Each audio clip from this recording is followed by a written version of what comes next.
Hello friends, मैं हूं Diksha. Welcome to ओजेन अकेडमी। आज हम स्टार्ट करेंगे क्लास 10 साइंस का चैप्टर नंबर 7, जिसका नाम है हाउ डू ऑर्गेनिजम्स रिप्रोड्यूस। इससे पहले हम 6 चैप्टर्स कंप्लीट कर चुके हैं क्लास 10 साइंस के। आप प्ले लिस्ट में जाके देख सकते हैं। तो इस वीडियो में हम कंप्लीट एनसीईआरटी कवर करेंगे। तो इस चैप्टर से रिलेटेड आपका एक भी डाउट आई थिंक नहीं रहेगा। तो बिना टाइम वेस्ट के स्टार्ट करते हैं चैप्टर नंबर 7, जिसका नाम है हाउ डू ऑर्गेनिजम्स रिप्रोड्यूस। तो चलिए स्टार्ट करते हैं chapter number 7, how do organism reproduce. देखिए, सबसे पहले रिप्रोडक्शन प्रोसेस क्या होती है। रिप्रोडक्शन प्रोसेस होती है जिसमें लिविंग ऑर्गेनिजम्स जो है, न्यू इंडिविजुअल्स जो है प्रोड्यूस करते हैं अपनी ही टाइप के। जैसे डॉग है तो डॉग अपनी टाइप के जो है न्यू इंडिविजुअल्स प्रोड्यूस करेगा। जो एनिमल है वो एनिमल के टाइप के रिप्रोड्यूस करेंगे, ठीक है। और जो बैक्टीरिया हैं वो अपने टाइप के, मतलब जितने भी ऑर्गेनिजम्स हैं वो अपने टाइप के ऑर्गेनिजम्स को प्रोड्यूस करेंगे। किस प्रोसेस से? रिप्रोडक्शन की प्रोसेस से, ठीक है। अब जो रिप्रोडक्शन है, अब देखो रिप्रोडक्शन कोई लाइफ प्रोसेस तो है नहीं।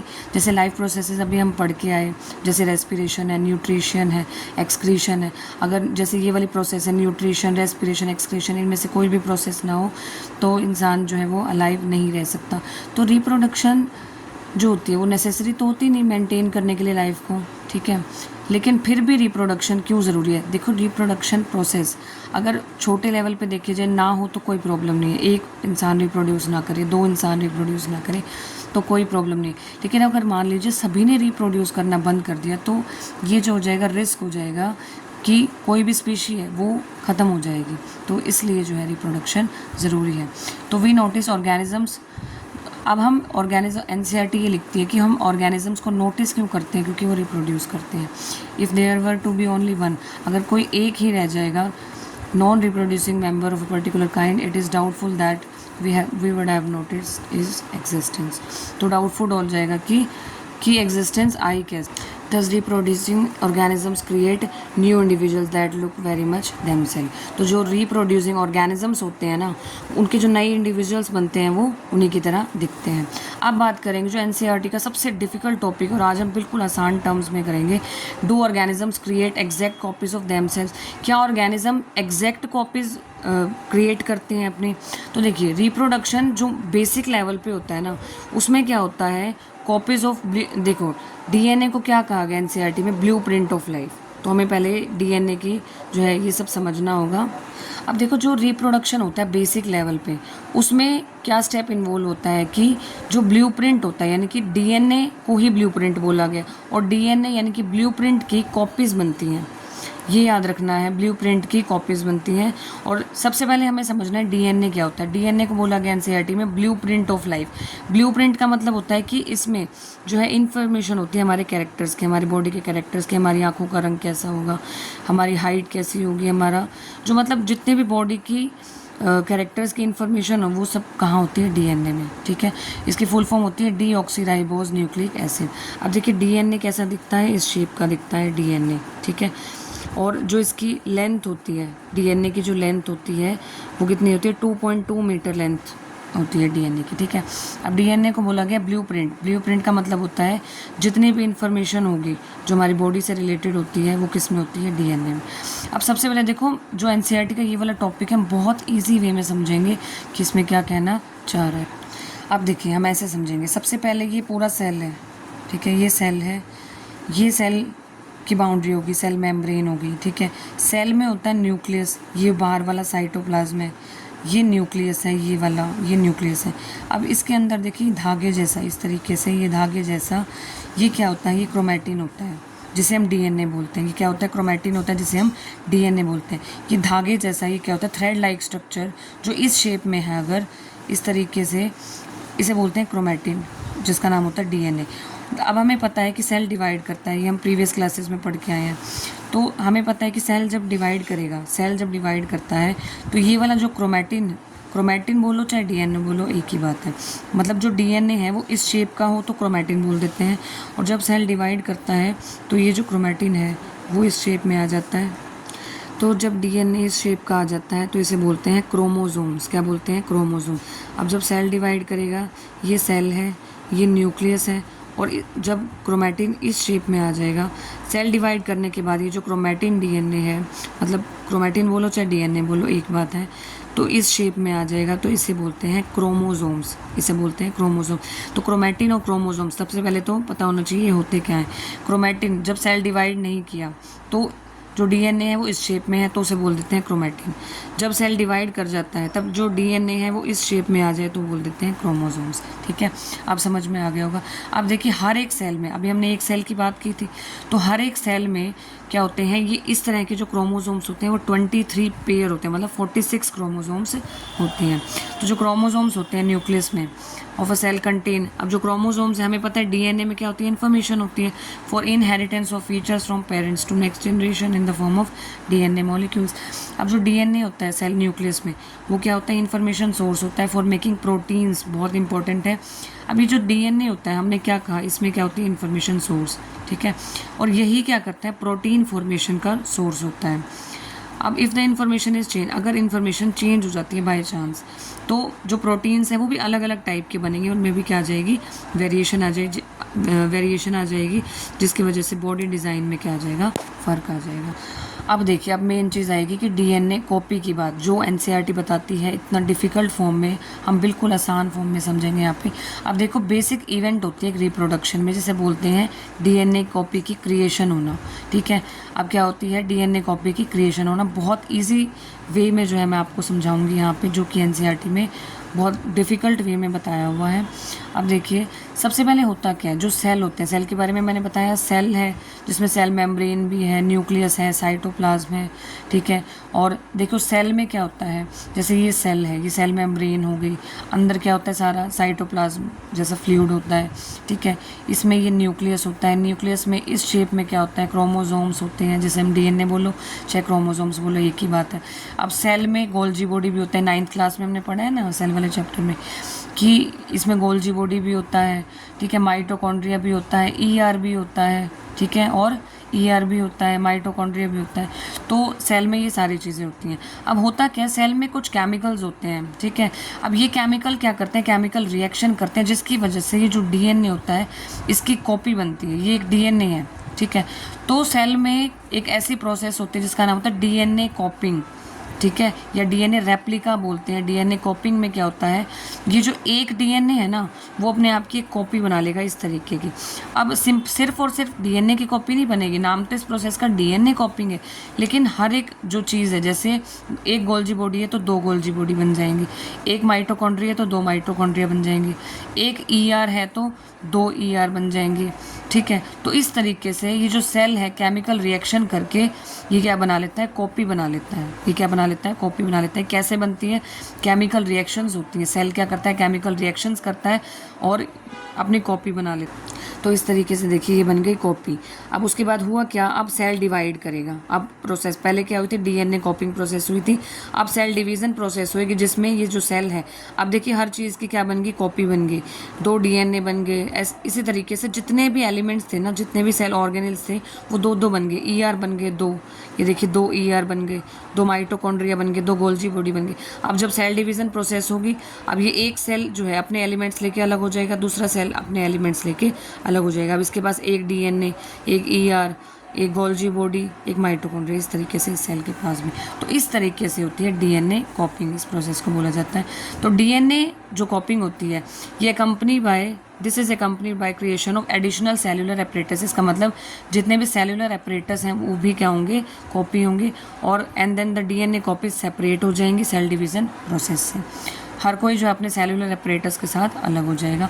अ cell divides to give rise to 2 cells. अब सेल जो है डिवाइड करेगा, 2 नए सेल बना लेगा।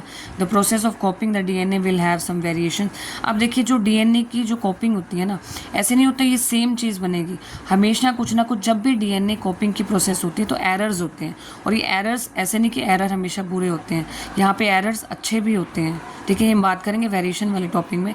जब भी डीएनए कॉपिंग प्रोसेस होती है तो इस प्रोसेस में कुछ एरर्स होते हैं, हमेशा सेम नहीं होते। और अब देखो मान लो ये हमारे पास क्या बना, 2 डीएनए बन गए। अब ये जो डीएनए है, सपोज ये इससे थोड़ा अलग हो और दूसरा सेल जो है वो डिफरेंट डीएनए लेके अलग हो गया। अब यहाँ पे आ गई वेरिएशंस, और ये वेरिएशंस अच्छी मानी जाती हैं, ये बुरी नहीं होती। ये हम आगे वेरिएशन के टॉपिक में समझेंगे, ठीक है। तो हमेशा जो कॉपिंग की, जो डीएनए कॉपिंग की जो प्रोसेस होती है उसमें वेरिएशंस आती हैं, जिसकी वजह से डीएनए कॉपीज़ जो जनरेट होती हैं दिखते सिमिलर हैं बट वो आइडेंटिकल नहीं होती ओरिजिनल की। तो जो क्वेश्चंस एनसीईआरटी ने पूछा था, do organisms create exact copies of themselves, तो ये नो। तो ऑर्गेनिजम्स जो हैं वो सिमिलर दिखती हैं बट वो एग्जैक्ट कॉपीज नहीं होती। नेक्स्ट आता है importance of variation. Next topic क्या है, इम्पोर्टेंस ऑफ वेरिएशन। देखिए बहुत इम्पॉर्टेंट टॉपिक है ये। देखिए जैसे अभी हमने बात की, जब भी डीएनए कॉपिंग प्रोसेस होती है तो क्या आती है, वेरिएशन आती है। क्यों आती है? क्योंकि जब भी डीएनए कॉपी होता है तो एरर्स आते हैं ना। अब ये जो एरर्स हैं वो अच्छे होते हैं ऑर्गेनिजम्स के लिए, स्पीशी के लिए। अब हम बात करेंगे कैसे। देखो जैसे कोई भी ऑर्गेनिजम्स की पॉपुलेशन है, population of organisms fill well defined places और नीश। सबसे पहले तो हमें ये जानना होगा कि नीश क्या होता है। देखिए कोई भी ऑर्गेनिज्म जो अपने वेल डिफाइंड प्लेस पे रहता है वो उसका नीश कहलाता है। जैसे कि कोई भी फिश है, कोई फिश सरफेस के ऊपर रहती है, कोई सरफेस के नीचे रहती है। तो जो सरफेस के ऊपर रहती है वो उसका नीश हो जाएगा, जो सरफेस के नीचे रहती है वो उसका नीश हो जाएगा। तो वेल डिफाइंड प्लेस जहाँ कोई भी ऑर्गेनिज्म वहाँ पे रहता है उसे बोलते हैं नीश, ठीक है। In the ecosystem using their ability to reproduce. तो जितने भी ऑर्गेनिजम्स हैं, ठीक है, उनकी एबिलिटी है रिप्रोड्यूस करने की। कोई एसेक्सुअल रिप्रोडक्शन से रिप्रोड्यूस करता है, कोई सेक्सुअल रिप्रोडक्शन से, ठीक है। अब जो कंसिस्टेंसी होती है डीएनए कॉपिंग की ड्यूरिंग रिप्रोडक्शन, वो इंपॉर्टेंट होती है। क्यों? क्योंकि मेंटेनेंस जो है of the body design features that allow the organisms to use that particular niche, ठीक है। अब देखो अगर पर्टिकुलर नीश में रहने वाले ऑर्गेनिजम्स को सेव करना है, बचाना है, तो डीएनए कॉपिंग के टाइम जो डीएनए कॉपी हो रहा था वहाँ पे वेरिएशंस होनी ज़रूरी है। अब बात वही आती है, मैंने बताया था जब भी डीएनए प्रोसेस, जैसे डीएनए कॉपी हो रहा है, ठीक है, उस टाइम पे वेरिएशंस आती हैं। और उन वेरिएशंस का आना क्यों ज़रूरी है, वो क्यों इम्पोर्टेंट है मेंटेनेंस के लिए? वो इसलिए इम्पोर्टेंट है, मान लीजिए जैसे कोई भी हमारे पास कोई भी ऑर्गेनिजम्स हैं, ठीक है, सपोज कोई भी ऑर्गेनिजम्स हैं वो सर्वाइव कर सकते हैं 30 डिग्री सेल्सियस टेम्परेचर में, ठीक है। सपोज अब टेम्परेचर हो गया 60 डिग्री या 50 डिग्री सेल्सियस टेम्परेचर हो गया, तो वो स्पीशीज़ जो है वो तो सर्वाइव नहीं कर पाएगी, तो वो तो डाई हो जाएगी, मर जाएगी। तो इस तरीके से अगर डीएनए कॉपिंग प्रोसेस होती है, सपोज डीएनए कॉपिंग प्रोसेस हुई, अब एक स्पीसीज जो है वो सर्वाइव करती थी सिर्फ 30 डिग्री सेल्सियस टेम्परेचर में। जब डीएनए कॉपी प्रोसेस हुई, ठीक है, तो एरर्स आए। अब वही स्पीशीज जो है एरर की वजह से वो 50 डिग्री सेल्सियस और 60 डिग्री सेल्सियस जो है वो सहन कर सकती है, उसमें सर्वाइव कर सकती है, ठीक है। तो इस तरीके से जब भी एनवायरनमेंट कंडीशंस चेंज होगी, जैसे कि अब टेम्परेचर जो है चेंज हो गया, 50 डिग्री सेल्सियस हो गया, तो डीएनए वेरिएशंस की वजह से अब जो स्पीसी है वो डाई नहीं होंगी, मतलब मरेंगी नहीं। अब वो सहन कर सकती थी ना उतना टेम्परेचर। तो कहने का मतलब ये है, आप ध्यान से समझिए कि कोई भी स्पीशी है, कोई भी स्पीसीज़ है, ठीक है, मान लीजिए वो सहन कर सकती हैं सिर्फ 30 डिग्री सेल्सियस टेम्परेचर, ठीक है। अगर डीएनए कॉपिंग प्रोसेस ना हो और 30 डिग्री सेल्सियस वो सहन कर सकती थी टेम्परेचर, और सपोज एनवायरनमेंट कंडीशन की वजह से टेम्परेचर हो गया 50 डिग्री सेल्सियस, अब वो सर्वाइव नहीं कर पाएंगी, वो मर जाएंगी। इस तरीके से सारी स्पीशीज़ ख़त्म हो जाएंगी। बट हमें क्या करना है, स्पीशीज़ तो ख़त्म करनी नहीं है। तो इस तरीके से डीएनए कॉपिंग प्रोसेस ऐसे ही भगवान ने बनाई है। ऐसे ही देखिए डीएनए कॉपिंग प्रोसेस में ऐसा सिस्टम ही ऐसा जनरेट होता है कि जब डीएनए कॉपी प्रोसेस होती है उस टाइम पे अपने आप ही एरर्स आते हैं, वेरिएशंस प्रोड्यूस होती हैं, और ये वेरिएशंस जो है स्पीशीज़ को सर्वाइव करने में हेल्प करती हैं। तो जब भी डीएनए कॉपिंग प्रोसेस होगी तो उस टाइम पे क्या होगा, नई नई स्पीशीज़ जनरेट होंगी जो कि सर्वाइव कर सकेंगी एनवायरनमेंट, डिफरेंट एनवायरनमेंट कंडीशंस में। आई होप समझ में आ गया होगा वेरिएशन। देखिए जो एग्जांपल मैं आपको समझा चुकी हूँ वही लिखा हुआ है। टेम्परेचर, जैसे टेम्परेचर है अर्थ पे वो अप एंड डाउन जाता रहता है, तो नीश जो है वो चेंज होती है। जो नीश मतलब जो प्लेस है रहने का, जिस प्लेस पे कोई भी ऑर्गेनिज्म रहता है उसे बोलते हैं नीश। अब देखिए if there were population of bacteria, जैसे कि सपोज जैसे मैंने एग्जांपल दिया था कि कोई बैक्टीरिया की पॉपुलेशन है, वो वाटर का जो टेम्परेचर है वो एक ही टेम्परेचर पे सर्वाइव कर सकते, कम टेम्परेचर पे। अगर वाटर का टेम्परेचर बढ़ गया तो क्या हो जाएगा, ये बैक्टीरिया मर जाएंगे। लेकिन हुआ क्या था, जब डीएनए कॉपी हुआ था तो कुछ वेरिएशंस आई थी, तो अब जिन वेरिएशंस आई थी, जिन बैक्टीरिया में वेरिएशंस आई थी, वो क्या करती थी, वो सर्वाइव कर सकती थी इतने टेम्परेचर में भी, तो वो बच जाएंगी। इस तरीके से वो जो बैक्टीरिया है वो ख़त्म नहीं होंगे। तो वेरिएशन यूज़फुल होती है for survival of species over time. I hope समझ में आ गया होगा। उसके बाद नेक्स्ट टॉपिक है modes of reproduction used by single organisms. ठीक है, तो अब हम करेंगे मोड्स ऑफ रिप्रोडक्शन। देखिए जो रिप्रोडक्शन होता है, रिप्रोडक्शन दो टाइप का होता है, एक एसेक्सुअल और एक सेक्सुअल रिप्रोडक्शन। ठीक है, एसेक्सुअल रिप्रोडक्शन में क्या होता है, सिंगल पेरेंट इन्वॉल्व होता है। ठीक है, उसमें कोई गैमीट फॉर्मेशन नहीं चाहिए होती है। और जो सेक्सुअल रिप्रोडक्शन होता है उसमें 2 पेरेंट्स इन्वॉल्व होते हैं। ठीक है, उसमें गैमेट फॉर्मेशन होती है एंड देन जो है वो रिप्रोड्यूस करते हैं। अब बात करेंगे एसेक्सुअल रिप्रोडक्शन की सबसे पहले, जिसमें सबसे पहले आता है फिजन। बहुत इंपॉर्टेंट देखो ये बहुत इंपॉर्टेंट है और बहुत सिंपल लैंग्वेज में, एनसीईआरटी में देखो क्या पैराग्राफ में बहुत डिफिकल्ट सा बताया हुआ है, बहुत सिंपल लैंग्वेज में जो है मैंने बताया हुआ है। इसमें सबसे पहले आता है फिजन। अब देखो फिजन प्रोसेस में क्या होता है, यूनिसेल्युलर। यूनिसेल्युलर का मतलब हम पढ़ के हैं ना 9th क्लास में, यूनिसेल्युलर मतलब जिसमें जो है एक ही सेल हो। ठीक है, ऐसे ऑर्गेनिजम्स जिसमें एक ही सेल हो, ऐसे ऑर्गेनिजम्स जिनमें एक ही सेल हो, ये स्प्लिट होते हैं 2 और मोर न्यू ऑर्गेनिजम्स में स्प्लिट होंगे। जैसे कि एग्जाम्पल ये हुआ अमीबा का। देखिए अमीबा की ऐसी शेप होती है। ठीक है, ये क्या है, ये सेल मेम्ब्रेन है, कंप्लीट सेल है, ये सेल मेम्ब्रेन है, साइटोप्लाज्म है, ये न्यूक्लियस है। अब अमीबा क्या करता है, सेल डिवीज़न प्रोसेस में सबसे पहले कॉपिंग होगी, डीएनए कॉपिंग की हमने बात की थी। तो इस तरीके से जो एक चीज़ है वो 2 बन जाएगी, ये 2 न्यूक्लियस बन गए। तो फिर सेल डिवीज़न प्रोसेस से ही क्या हो जाएंगे, अलग हो जाएंगे। सेल डिवीज़न हो गया, एक सेल अलग हो गया, दूसरा सेल अलग हो गया। ठीक है, फिर इसी तरीके से आता है लिश्मानिया। क्या आता है, लिश्मानिया, जिसे हम बोलते हैं काला आजार। ठीक है, उसकी क्या होती है, विप लाइक स्ट्रक्चर होती है। विप लाइक स्ट्रक्चर मैं दिखाती हूँ, जैसे आप देखिए ये है लिश्मानिया। ठीक है, अब जो लिश्मानिया क्या करता है, ये भी सबसे पहले कॉपिंग प्रोसेस होगी, डीएनए कॉपिंग प्रोसेस होगी, ये लिश्मानिया है। ठीक है, तो इस तरीके से ये इसकी ऐसी शेप होती है, ऐसी शेप होती है। और जब सेल डिवाइड करता है तो सेल इस तरीके से एक प्लेन में, सर्टेन प्लेन में, इस तरीके से प्लेन में सेल अपने आप को डिवाइड करेगा और इस तरीके से 2 लिश्मानिया बन जाएंगे। तो इस तरीके से रिप्रोडक्शन समझते हो ना। अब देखिए जो अमीबा बताया था मैंने, ये अमीबा का डायग्राम है। ठीक है, और ये हो जाएगा लिश्मानिया। तो इस तरीके से इस प्लेन में, ठीक है, लॉन्गिट्यूडनल प्लेन में जो है ये अपने आप को डिवाइड करता है। तो देखिए लिश्मानिया में जो है विप लाइक स्ट्रक्चर होता है। बाइनरी फिजन जो है एक डेफिनेट ओरिएंटेशन में एक सर्टेन प्लेन में होता है। और उसके बाद आते हैं कुछ other single celled organism such as malarial parasite, plasmodium. Plasmodium पता है ना, मलेरियल पैरासाइट होता है। ठीक है, वो डिवाइड करता है अलग अलग डॉटर सेल्स में साइमल्टेनियसली बाय मल्टीपल फिजन। और एक चीज़ ध्यान रखनी, जो मलेरिया का पैरासाइट होता है वो प्लाज्मोडियम होता है। अब कहीं जो है बच्चे कहेंगे कि वो तो फीमेल्स एनोफिल्स मॉस्किटो होते हैं, तो वो सिर्फ फैलाती है मलेरिया को। जो असली जिसकी वजह से जो है, जिन बैक्टीरिया की वजह से जो मलेरिया होता है, मलेरियल पैरासाइट, वो होता है प्लाज्मोडियम। जो फीमेल्स एनोफिल्स मॉस्किटो है वो सिर्फ उसको स्प्रेड करने का काम करती है। ठीक है, देखिए ये है प्लाज्मोडियम। ठीक है, तो ये होता है मल्टी सेल्यूलर। ठीक है, सॉरी ये होता है सिंगल सेल है, मल्टीपल फिजन होता है, मल्टी सेल्यूलर नहीं होता, ये सिंगल सेल ही है, लेकिन इसमें मल्टीपल फिजन्स होते हैं, ये याद रखना है आपको। ये जो होता है प्लाज्मोडियम, ये सिंगल सेल ही होता है, बट यहाँ पे मल्टीपल फिजन होते हैं, ना कि मल्टी सेल्यूलर। मल्टीपल फिजन के मतलब 1 या 2 में नहीं टूटेगा, मल्टीपल फिजन्स होंगे, बहुत सारे सेल्स में ये डिवाइड होगा प्लाज्मोडियम इस तरीके से। ठीक है, नेक्स्ट आता है देखिए फ्रेगमेंटेशन। अब फ्रेगमेंटेशन क्या होता है, breaking up of body of simple multi cellular organism into 2 और मोर पीसेज ऑन। देखिए क्या होता है, कोई अब बात करेंगे हम मल्टी सेल्यूलर ऑर्गेनिज्म की, यहाँ हम बात करें मल्टी सेल्यूलर की। ठीक है, अब वहाँ क्या पढ़ा था हमने, सिंगल सेल यूनिसेल्यूलर की हम बात कर रहे थे ऑर्गेनिज्म की।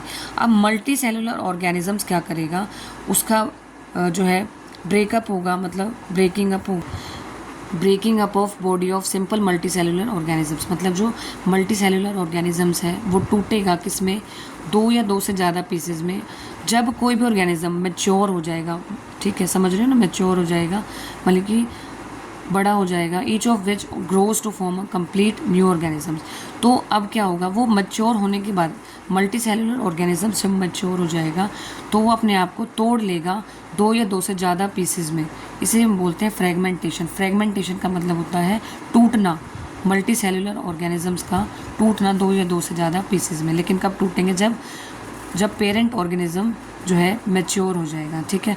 तो breaking up of body of organism in fragmentation to form 2 new organisms occurs naturally होगा। ये अपने आप से होगा, कोई तोड़ नहीं रहा है ऐसे हथौड़े से, ये अपने आप होगा। जब ऑर्गेनिज्म मैच्योर हो जाएगा वो अपने आप तोड़ लेगा अपने आप को, मल्टी सेलुलर ऑर्गेनिज्म अपने आप को तोड़ लेगा 2 या 2 से ज़्यादा पीसेज में। कब होगा? जब पेरेंट ऑर्गेनिज्म मैच्योर हो जाएगा। एग्जाम्पल है जैसे स्पाइरोगायरा, जैसे जो काई होती है ना, हम उसकी बात कर रहे हैं। स्पाइरोगायरा काई होती है। ये स्पाइरोगायरा क्या होती है? ग्रीन फिलामेंटियस एल्गा प्लांट है जो ये कहाँ पाया जाता है? फाउंड होता है पॉन्ड्स में, लेक्स में, ठीक है, और स्लो मूविंग स्ट्रीम्स में। अब ये क्या करता है? अपने आप को 2 या 2 से ज़्यादा फ्रेगमेंट्स में इस तरीके से तोड़ लेता है। इस तरीके का दिखता है स्पाइरोगायरा। ये अपने आप को 3 स्पाइरोगायरा बन गए ना जब सेल डिवाइड हुआ, जब ये मैच्योर होगा तो ये अपने आप को फ्रेगमेंट्स में इस तरीके से तोड़ लेगा। और अब जितने भी ये जो फ्रेगमेंट्स हैं ये अपने आप को पूरा का पूरा ऑर्गेनिजम्स बना लेंगे। ये जो है, मान लो ये 3 पीसेस में ब्रेक हुआ इस तरीके से, 1 2 3। अब ये जो टूटे हुए पीसेस हैं ये नया ऑर्गेनिज्म फॉर्म कर लेंगे, कंप्लीट स्पाइरोगायरा फॉर्म कर लेंगे। तो ये होता है फ्रेगमेंटेशन। आई होप समझ में आ गया होगा। अब फिजन और फ्रेगमेंटेशन में डिफरेंस क्या है? फिजन में भी वो अपने आप को तोड़ रहा था, जैसे अमीबा देखा हमने, प्लाज्मोडियम देखा, लिशमैनिया देखा। फ्रेगमेंटेशन में हमने देखा स्पाइरोगायरा, उसमें भी ऑर्गेनिज्म टूट रहा था, इसमें भी टूट रहा है। लेकिन जो हमने फिजन पढ़ा था वहाँ पे यूनिसेल्युलर ऑर्गेनिज्म ब्रेक हो रहा था 2 या 2 से ज़्यादा डॉटर ऑर्गेनिज्म में। लेकिन फ्रेगमेंटेशन में मल्टी सेल्युलर ऑर्गेनिज्म जो है वो ब्रेक हो रहा है, किसमें? 2 या 2 से ज़्यादा डॉटर ऑर्गेनिजम्स। फिर आता है रीजनरेशन। रीजनरेशन में क्या होता है? देखो, कुछ ऑर्गेनिजम्स ऐसे हैं जैसे plants as well as animals, इनके क्या होते हैं, कुछ पार्ट्स कट जाते हैं। मान लो जैसे लिजर्ड है, छिपकली है, छिपकली की अगर पूंछ काट दीजिए, वहाँ पे जो है पूंछ दोबारा से आ जाएगी। तो कुछ पार्ट्स होते, देखो कुछ ऑर्गेनिजम्स ऐसे होते हैं, ठीक है, या कुछ प्लांट्स या कुछ एनिमल्स ऐसे होते हैं कि अगर उनके कुछ पार्ट्स कट हो जाएं तो वो पार्ट्स अपने आप फिर से ग्रो हो जाते हैं, ठीक है। या उनके सर्टेन जो है बॉडी में कोई कट आ गया तो वो पूरा का पूरा ऑर्गेनिज्म फिर से बना लेते हैं, रीजनरेट कर लेते हैं। तो the process of getting back full organism, तो पूरा का पूरा ऑर्गेनिज्म ही दोबारा बन जाना, इस प्रोसेस को हम बोलते हैं रीजनरेशन, ठीक है। कुछ ऑर्गेनिजम्स में ये पावर होती है कि मान लो कोई कट पार्ट्स हैं वो दोबारा ग्रो कर जाएंगे, या पूरा का पूरा मान लो कोई ऑर्गेनिज्म है बीच में से कट कर दिया, कोई ऑर्गेनिज्म है बीच में से कट कर दिया तो पूरा का पूरा ऑर्गेनिज्म ही दोबारा बन जाएगा, तो उसे बोलते हैं रीजनरेशन। ऐसे नहीं कि हमें काट के रख दो और हम दोबारा बन जाएंगे, ऐसा नहीं। कुछ ऑर्गेनिजम्स ऐसे होते हैं जिनमें रीजनरेशन की प्रोसेस होती है, जैसे कि लिजर्ड है, छिपकली है, ठीक है। अब देखिए जैसे सिंपल एनिमल्स, एग्जाम्पल है हाइड्रा एंड प्लेनेरिया, ये जो है रीजनरेशन शो करते हैं। लेकिन वैसे हाइड्रा, एनसीईआरटी ने हाइड्रा प्लेनेरिया रीजनरेशन में ही रखा है, लेकिन हाइड्रा की बात जो है प्रॉपर हम बर्डिंग में करेंगे। हाइड्रा जो है बर्डिंग में जो है स्पेशली हाइड्रा का ही एग्जाम्पल लिया जाता है। अब बात करेंगे प्लेनेरिया की, ये क्या करते हैं? रीजनरेशन शो करते हैं। इसका मतलब इन टाइप के जो ऑर्गेनिजम्स होते हैं उसमें पूरा का पूरा जो ऑर्गेनिज्म है वो रिप्रोड्यूस कर जाता है अपने कट बॉडी पार्ट से। जैसे ये प्लेनेरिया है, ठीक है, इसको कट किया हमने, कट इनटू 3 पीसेस। जैसे अगर हम ही कट कर दें, मान लो हमने यहाँ से इसको कट कर दिया, तो यहाँ से जब कट किया, एक यहाँ से, तो ये 3 जो है कट पार्ट्स आ गए, 3 पीसेस आ गए। अब ये ऑर्गेनिज्म क्या करेगा? प्लेनेरिया क्या करेगा? रीजनरेशन की प्रोसेस से पूरा का पूरा, इससे भी पूरा का पूरा यही ऑर्गेनिज्म बन गया, इस कट पार्ट से भी यही ऑर्गेनिज्म बन गया, इस पीसेस से भी ये जो है ये पूरा का पूरा प्लेनेरिया, 3 प्लेनेरिया बन गए। जो एक प्लेनेरिया था ये 3 प्लेनेरिया बन गए। तो ये क्या कर गया? रिप्रोड्यूस कर गया ना। अभी हम कर रहे हैं एसेक्सुअल रिप्रोडक्शन, ठीक है। नेक्स्ट आता है बडिंग। मैंने बताया बडिंग प्रोसेस में स्पेशल हम हाइड्रा की बात करेंगे। अब इसमें होता क्या? बडिंग प्रोसेस में कोई जो पेरेंट ऑर्गेनिज्म है, जैसे ये हाइड्रा है, ठीक है, ये हाइड्रा क्या करेगा? इसके साइड में एक बड निकल जाएगा। ये जो हाइड्रा है जैसे जैसे टाइम जाएगा मैच्योर होगा हाइड्रा, यहाँ पे साइड में एक बड निकल जाएगा। अब ये बड क्या करेगा? पूरा का पूरा जो है अपने आप को एक नया हाइड्रा फॉर्म कर लेगा। टाइम के साथ ये जो बड है ये ग्रो करता करता एक पूरा का पूरा हाइड्रा फॉर्म करेगा, फिर जो है ये डिवाइड होके अलग हो जाएगा, ठीक है।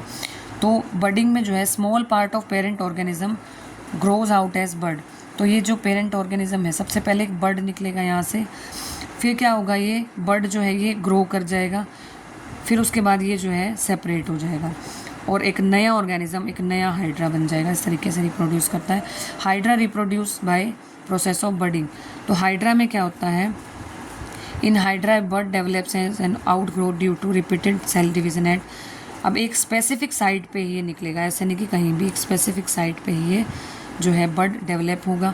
दीज बर्ड्स डेवलप इनटू, अब ये जो बर्ड है वो एक नया इंडिविजुअल फॉर्म कर लेगा जब ये फुली मैच्योर हो जाएगा, और फिर ये डीटैच हो जाएगा और एक नया इंडिपेंडेंट इंडिविजुअल बन जाएगा। ठीक है, देखिए आप एनसीईआरटी में डायग्राम देख भी सकते हैं। ये प्लेनेरिया है। देखिए प्लेनेरिया ने क्या किया, सबसे पहले हमने कट कर दिया पीसेस को, अभी जो कट पार्ट्स हैं वो नए प्लेनेरिया बन गए। इस तरीके से ये बडिंग है। हाइड्रा है, ये हाइड्रा है, तो यहाँ से जो है बड डेवलप हुआ, फिर ये ग्रो किया, फिर नया इंडिविजुअल बन गया और ये सेपरेट हो जाएगा नए हाइड्रा में। ठीक है, देखिए प्लेनेरिया हो गया, ये हाइड्रा हो गया। ठीक है, नेक्स्ट आता है वेजिटेटिव प्रोपगेशन। ये भी रिप्रोडक्शन का टाइप है, बहुत इंपॉर्टेंट है। देखिए मेरे नोट्स में बहुत सिंपल लैंग्वेज में आपको हर टॉपिक समझाया जाएगा। अब देखिए वेजिटेटिव प्रोपगेशन, अब इसमें होता क्या है, नए प्लांट्स बनते हैं। किससे, ओल्ड प्लांट्स होंगे उनके पार्ट से, जैसे कि स्टेम से नया प्लांट बन जाएगा, रूट से नया प्लांट बन गया, लीव से, पत्तों से नया प्लांट बन गया। तो बिना किसी रिप्रोडक्टिव ऑर्गन्स के अब क्या बनेंगे, हमारे पास नए प्लांट्स बन जाएंगे। तो जो ओल्ड प्लांट्स हैं उनमें उनके पार्ट्स का यूज़ करके नए प्लांट्स डेवलप करें तो उसे बोलते हैं वेजिटेटिव प्रोपगेशन। ठीक है, तो प्लांट्स रेज्ड बाय, जो वेजिटेटिव प्रोपगेशन से जो प्लांट बनते हैं, ठीक है, उनमें फ्लावर्स भी आते हैं, फ्रूट्स भी आते हैं, और वो जल्दी आते हैं। किसके, देखो जब हम सीड्स से प्लांट बनाते हैं फिर फ्लावर्स आएंगे, फ्रूट्स आएंगे, तो जो सीड्स से जब बनते हैं तो बहुत लेट बनते हैं, लेकिन जो प्लांट्स वेजिटेटिव प्रोपगेशन से बनते हैं उनमें जो फ्रूट्स आते हैं, फ्लावर्स आते हैं, वो बहुत ही जल्दी आते हैं। ठीक है, ये एडवांटेज है। और दूसरा एडवांटेज ये है वेजिटेटिव प्रोपगेशन का कि जो प्लांट्स प्रोड्यूस होते हैं वो जेनेटिकली सिमिलर होते हैं। ठीक है, enough to the parent plant to have all its characteristics. जो पेरेंट प्लांट की कैरेक्टरिस्टिक्स होंगी वही डॉटर प्लांट की होंगी। ठीक है, अब इन मेथड्स में क्या होता है, such methods also make possible propagation of plants. अब एग्जांपल है, जैसे बनाना है, तो बनाना रिप्रोड्यूस किया जाता है वेजिटेटिव प्रोपगेशन से। ऑरेंज है, रोज़ है, जैस्मिन है। ठीक है, तो देखो बनाना है, जैसे ये सीड्स से रिप्रोड्यूस नहीं कर पाता। कुछ ऐसे प्लांट्स होते हैं जो सीड्स से रिप्रोड्यूस करने की कैपेसिटी खो चुके होते हैं, तो उन्हें हम वेजिटेटिव प्रोपगेशन की मदद से रिप्रोड्यूस कराते हैं। ठीक है, जैसे बनाना है। ठीक है, बनाना देखिए सेम सिमिलर दिखते हैं, वैसे जो रियल बनाना होता है उसमें सीड होता है, लेकिन अब वो कैपेसिटी खो चुके हैं कि वो रिप्रोड्यूस कर सके। तो हम क्या करते हैं, वेजिटेटिव प्रोपगेशन की हेल्प से जो है बनाना बनाते हैं। इससे क्या होता है, बहुत ही जल्दी हमारे पास फॉर्मेशन आ जाती है बहुत सारे बनाना की। ठीक है, सीड से बनाएंगे तो बहुत टाइम लगता है, वेजिटेटिव प्रोपगेशन से जल्दी बन जाते हैं। ठीक है, जैसे स्टेम से, देखो स्टेम से बनता है पोटैटो हो गया, आलू हो गया, जिंजर हो गया, अनियन हो गया। ठीक है, स्टेम से ओल्ड प्लांट की स्टेम अगर यूज़ करें तो नया प्लांट जो है बन जाता है, जैसे पोटैटो है, जिंजर, अनियन, ये स्टेम से बनने वाले प्लांट्स हैं। रूट से बनने वाले प्लांट जैसे स्वीट पोटैटो खाते हैं ना, शकरकंदी। लीव्स से बनने वाले जो होते हैं ब्रायोफाइलम, एक एक्सेप्शन है, मतलब ये एक कह सकते हैं स्पेशल टाइप है ब्रायोफाइलम। बात करेंगे ब्रायोफाइलम की, ये होता है ब्रायोफाइलम। ये क्या करता है, लीव्स से रिप्रोड्यूस करता है। इसमें एक स्पेशल टाइप के लीव्स होते हैं। ये क्या करेंगे, अब लीव्स में ही यहाँ पे देखो ये जो बर्ड्स प्रोड्यूस होंगे और इन बर्ड्स से नया जो है नई लीव्स बन जाएंगी, नए प्लांट्स बन जाएंगे, नए प्लांट्स बन जाएंगे। तो ब्रायोफाइलम एक स्पेशल टाइप का जो है कह सकते हैं प्लांट है जिसमें स्पेशल टाइप की लीव्स होती हैं, उनमें जो है बर्ड्स प्रोड्यूस होते हैं, इन बर्ड्स से न्यू प्लांट फॉर्म हो जाता है। ठीक है, तो buds are present on the stems. Buds जो हैं वो स्टेम पे भी आ सकती हैं, लीव्स पे भी आ सकती हैं ब्रायोफाइलम प्लांट की, जिससे जो है नए प्लांट बनते हैं। तो ब्रायोफाइलम जो प्लांट है वो रिप्रोड्यूस करता है किससे, वेजिटेटिव प्रोपगेशन से, by using either a piece of stem. Stem का यूज़ भी कर सकता है ये, लीव्स का भी यूज़ कर सकता है फॉर रिप्रोडक्शन। ठीक है, नेक्स्ट है स्पोर फॉर्मेशन। ठीक है, ये जनरली बच्चों को समझ में नहीं आता स्पोर फॉर्मेशन, तो समझते हैं। तो देखिए नेक्स्ट है स्पोर फॉर्मेशन। स्पोर फॉर्मेशन में क्या होता है, जो पेरेंट प्लांट होता है ये क्या करता है, पेरेंट प्लांट जो होता है वो 100 of microscopic reproductive units form करता है, जिसे बोलते हैं स्पोर्स। ठीक है, ये आपको डायग्राम देख के समझ में आएगा। तो ये रहा डायग्राम जिसमें आप बहुत अच्छे से समझेंगे। तो ये होता है राइजोपस, तो राइजोपस नाम का जो ऑर्गेनिज्म होता है, ठीक है, देखिए उसका स्ट्रक्चर ऐसा होता है। राइजोपस में इस तरीके से देखिए ब्लॉब लाइक स्ट्रक्चर होता है, ठीक है, और इसमें जो है इस तरीके से ये इसको सपोर्ट करने के लिए क्या होती है, इसमें एक डंडी होती है, ठीक है। अब देखो राइजोपस, इसको बोलते हैं ब्रेड मोल्ड भी बोल देते हैं, राइजोपस बोलो ब्रेड मोल्ड बोलो एक ही बात। अब देखिए राइजोपस यानी कि ब्रेड मोल्ड किससे कंसिस्ट होता है, एक तो ब्लोब लाइक स्ट्रक्चर जिसे बोलते हैं स्पोरेंजिया, ये होता है स्पोरेंजिया, ये गोल गोल वाला स्पोरेंजिया है, और ये वाला होता है हाइफे, ये होता है हाइफे, ये इसकी रूट होती है जिससे ये चिपकता है किसी भी चीज़ से। तो ये गोल गोल वाला होता है स्पोरेंजिया, ये होता है हाइफे। अब जो स्पोरेंजिया होती है, देखिए स्पोरेंजिया जो है ताकि वो सेफ़ रहे, उसे कोई प्रॉब्लम ना हो बाहर के एनवायरनमेंट से, तो एक थिक कवरिंग जो होती है स्पोरेंजिया में होती है, एक थिक कवरिंग। अब स्पोरेंजिया में क्या होते हैं, स्पोर्स, ये स्पोर्स। अब होता क्या है राइजोपस में, मैंने बताया जैसे ये गोल गोल वाला क्या होता है स्पोरेंजिया, जिसमें क्या होते हैं स्पोर्स, इस तरीके से ये स्पोर्स होते हैं, और ये जो इसको सपोर्ट कर रहा है, ताकि ये जो है सपोर्ट करने का काम कर रहा है हाइफे, कौन कर रहा है, ये होता है हाइफे, जो होता है स्पोरेंजिया, इसमें होते हैं स्पोर्स। अब होता क्या, ये जो स्पोर्स हैं, स्पोरेंजिया क्या करता है, अपने स्पोर्स को रिलीज़ कर देता है एनवायरनमेंट में, ये स्पोर्स रहते हैं एनवायरनमेंट में।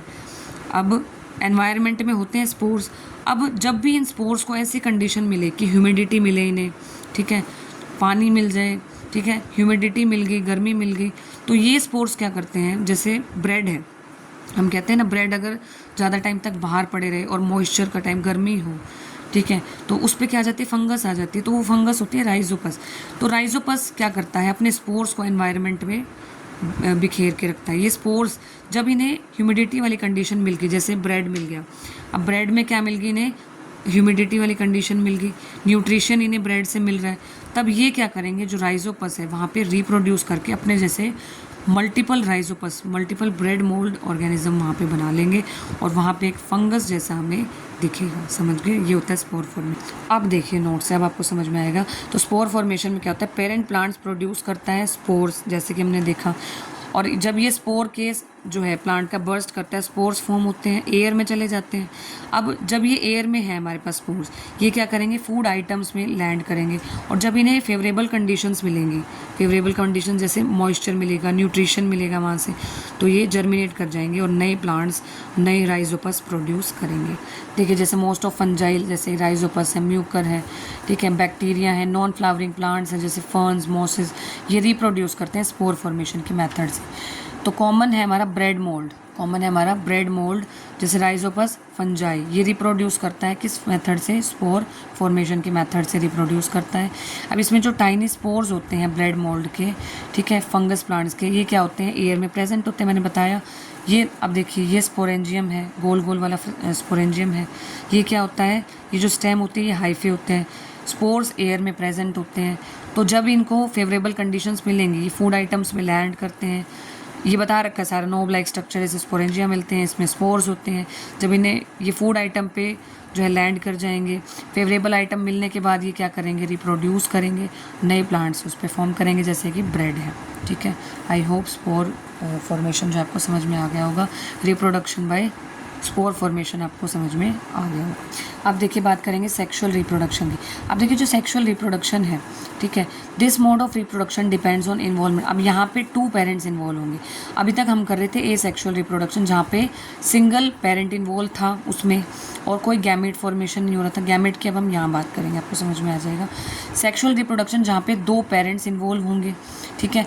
अब इस मोड ऑफ रिप्रोडक्शन में क्या होगा, 2 पेरेंट्स इन्वॉल्व होंगे और न्यू टाइप का, न्यू जनरेशन के इंडिविजुअल फॉर्म करेंगे, ठीक है। तो यहाँ पे क्या होगा, 2 पेरेंट्स, एक पेरेंट होगा मेल पेरेंट, दूसरा होगा फीमेल पेरेंट, ठीक है।